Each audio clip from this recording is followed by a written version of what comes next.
안녕하십니까. 오늘 몇 번 얘기한 적이 있는 그 한나라 때 동중서라고 하는 선생에 대해서 얘기를 해보려고, 양 이런 거를 한번 얘기를 나눠보려고 하는데, 판서형으로 하면 좋은데 판서가 좀 힘이 많이 들어가가지고 나중에 기회 되면 또 뭐 이거 정리하죠. 왜냐면 이건 오늘은 딱 음양만 가지고 할 거기 때문에. 그리고 기본이 되는 몇 편은 제가 판서로 이미 해놨고 전 채널에 있던 거를 제가 다운 받아놨기 때문에 이거랑 링크를 나중에 다 걸 거예요.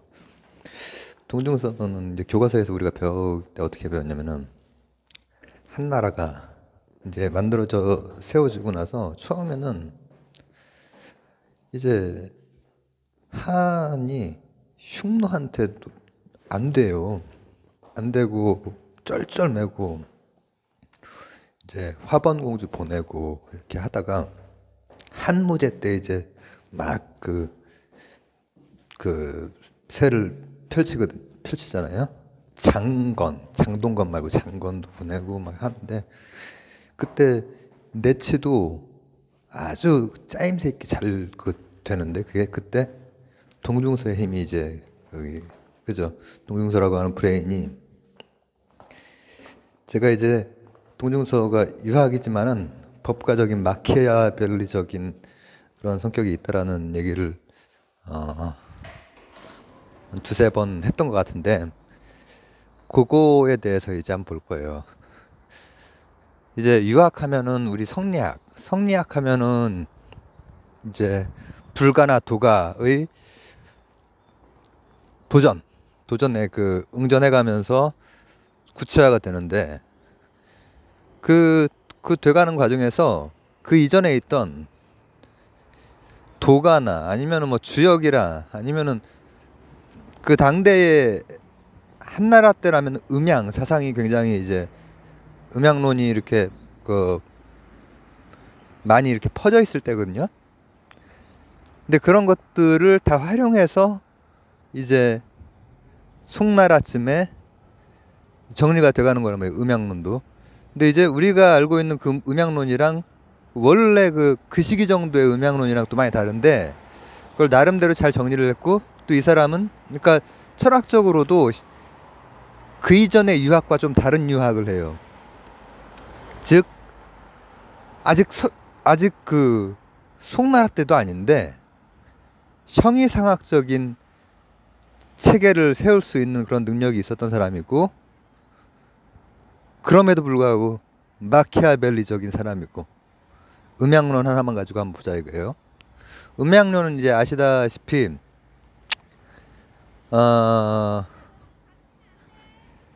태극, 무극, 그리고 그 동정에 따라서 동할 때 양, 정할 때 이렇게 하면서 음양, 그 다음 오행 하면서 쭉쭉 만물로 나가는 거잖아요. 근데 그때 당시에 동중서가 생각했던 그 음양이라고 하는 것은 세상을 설명할 수 있는 어떤 뭐라고 하면 좋을까, 틀로서는 이제 그 당시에 오래전부터 작용을 했던 것이고, 동중서는 이렇게 생각을 했던 거죠. 가장 기본적으로는 음양은 기에서 나온다 이거야. 기. 역시 마키아벨리적이죠. 기를 가지고 세상을, 유학을 설명을 한 거예요. 기에서 음양이 나오고, 그리고 나름대로 이제 그 전체 그림을 다 그리는 것이 그 음양에 따라서 이제 오행으로 가는 게 아니라 사시가 나오고, 그 다음에 그 사시에서 만물로, 이런 식으로 형이상학적 체계를 세우는 거죠. 세우는데, 제가 말씀을 늘 드리듯이 중국의 중국의 사상은 어쨌든 정치 철학, 그렇기 때문에 특히나 동중서 같은 경우에는, 동중서의 유학은 그 이전의 유학이랑 질적으로 다르단 말이죠. 형이상학적인 체계도 그렇고, 그리고 거기에서 이어지는, 그럼 기가 굉장히 중요하겠죠. 기라고 하는 것 가지고 음양도 설명이 될 뿐 아니라 아주 근원적인 것에서부터 만물까지가 다 설명이 되는 거란 말이죠. 근데 이때 이 기의 으뜸으로 치는 것이 바로 으뜸 원자를 쓴 원기라고 하는 거예요. 원기. 활기력 이런 음료수가 있나? 원기 뭐 이런 거 있는 것 같은데. 으뜸 원자 쓰는 원기. 그 원기야말로 이제 중요한 거고, 그런 원기들이 다 이제 이 만물에는 좀 다르게 이렇게 가 있는 거죠. 하지만 천과 이는 감응을 할 수 있는 이유가, 그러니까 하늘과 사람이 감응할 수 있는 이유는 기 자체는 동질성을 가지고 있거든. 근데 이제 그게 나중에 시기가 더 지나고 이렇게 가다 보면은, 그래서 이제 기가 얼마나 혼탁을 얘기를 하잖아요. 얼마나 청탁을, 뭘 청탁하는 게 아니라 맑고 탁함을 얘기를 하잖아요. 그런 식으로 이제 만물로 갈수록 떨어진단 말이에요. 그러면은 이 원기가 하늘이랑 사람이랑 일단은 연결되어 있어. 유학은 기본적으로 이제 그런 뭐 가장 기본적으로는 그런 생각을 가지고 있죠. 사람이 가지고 있는 사람에 대한 생각, 철학적인 종교적인 생각 중에서는 이 감응하는 뭔가 뭐라고 하면 좋을까? 합일을 향하는 그런 생각들이 전형적으로 깔려 있는 것 같아요. 여러 문화권에. 근데 그 중에서 그래도 청탁은 있는 거야. 그러면 사람 중에서 누가 짱일까? 원기가 누가 세일까? 그게 바로 황제라는 거예요. 한 무제네. 그때 황제는. 그죠? 그러니까 생생한 얘기들이에요. 이런 것들이 다. 생생한 역사 속에 있었던 일이고. 근데 이 사람이 마키아벨리라는 것은 뭐냐면은, 그러면은 칭찬 아니야. 그 뒷받침이 되는 거잖아. 황권이. 그러면 칭찬이고, 황제 입장에서 기쁘지. 근데 기쁘기만 한 게 아니야. 이 원기를 가장 많이 가지고 있는 황제가 뭘 해야 돼? 만물을 화육해야 되는 거야. 그렇잖아요? 백성들을 제대로 먹여 살리고 요거를 해야 되는 거야. 의무도 같이 부여되는 거야. 그리고 그 의무라고 하는 것은 그냥 우리 그 이전 유학처럼 이렇게 덕치하고 뭐 이 정도 수준이 아니고, 물론 뭐 그전 유학에도 혁명적인 사상들도 있고 하지만, 여기에는 잘하지 못하면 요 기라고 하는 놈이 음양이 바로 이제 기란 말이에요. 이 사람의 입장에서는. 이 사람도 이론론적인 입장이죠. 장제 선생이라든지 아니면은 이제 서경덕 선생처럼 이론론적인 입장이란 말이에요. 근데 잘못하면은 그걸 뭐라고 해야 되나, 제라고 하는 것은 재앙 같은 걸 말하는 것이고, 이라고 하는 것은 기괴한 일을 통치를 잘못하면은 하늘이 내린다 이거야. 하늘의 원기는 이제 더 세잖아, 황제보다도. 그러니까 이건 뭐냐면은 정치적으로는 독재에 대한 경계랄까? 황권을 뒷받침도 하지만, 원기론으로 뒷받침도 하지만은 또 이 경계하는 그런 측면도 현실적으로 가지고 있는 거예요.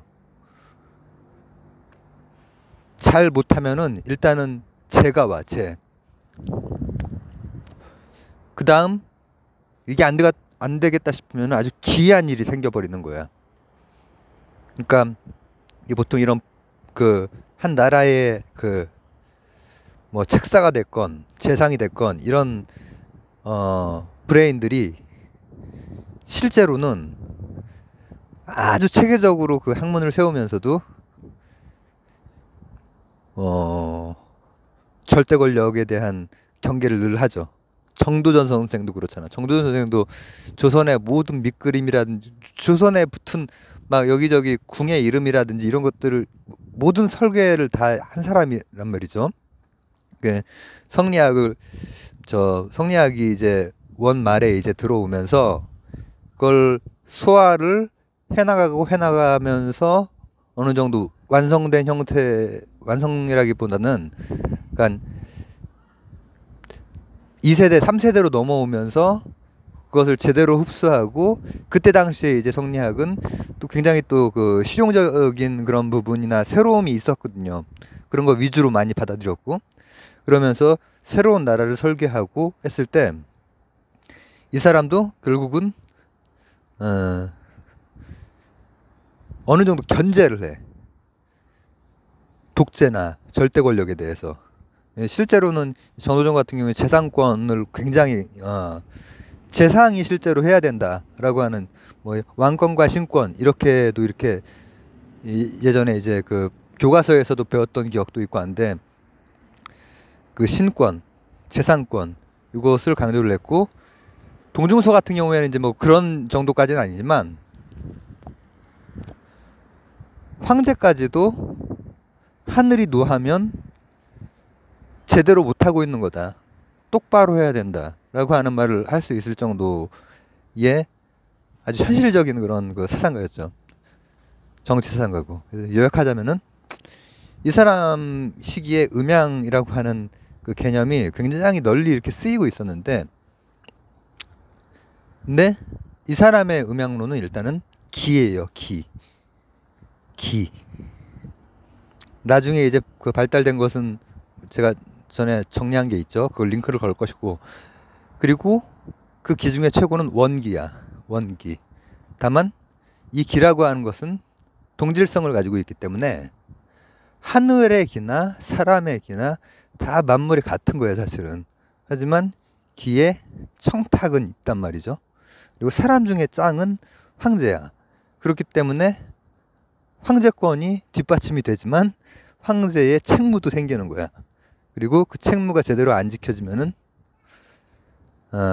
아주 재앙이 닥치고 기이한 일이 닥치고 하기 때문에 똑바로 해라 라고 하는 아주 현실적인 그런 마키아벨리적인 그런 생각까지 내포되어 있는 그런 음양론이죠. 그런 것들을 기 하나로 그 사람은 다 설명을 한 거예요. 그래서 동중서의 기를 기반으로 한 음양론이었습니다.